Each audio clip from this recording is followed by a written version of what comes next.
Hey, hi, I'm Jamie Baker with the Courier Sports Department here with Dave Hanneman, Michael Burwell.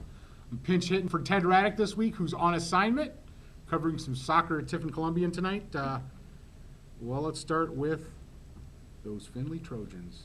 Findlay Trojans. 4-game losing streak? I don't think so. I think they'll beat Fremont Ross. Fremont Ross is a weird, something's going on there this year. They beat Toledo St. John's.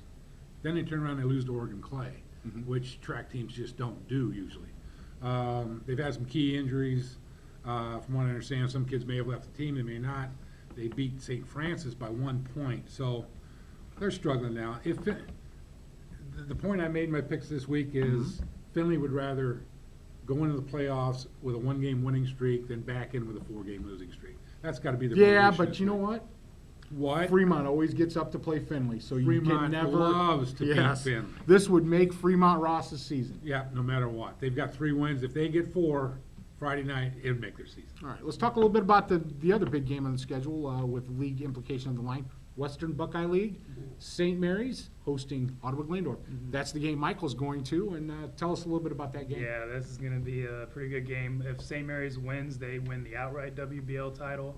And if OG wins, then they can clinch a share, and Walpaugh, Connecticut can clinch a share if they win as well.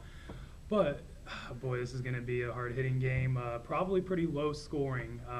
St. Mary's kind of stunned. I don't want to say stunned, but beat Walpaugh last week 13-7. Last year, OG beat St. Mary's on a late touchdown to win 14-7. So I expected both defenses to be really hitting hard, and OG's looking for their first WBL title since 2012, and it'd be their, I believe, their 5th overall. And it's looking like even if OG loses, they'll make the playoffs at 8-2. But I mean, they definitely want that WBL title as well. So it's going to be a pretty good game. That should be a big one, and there's a couple of big ones in the Blanchard Valley Conference this week. Liberty Benton's at Macomb, Lipsick's at Arlington. That game will decide probably the seeding in Region 20. Was it Region 26? Region 26.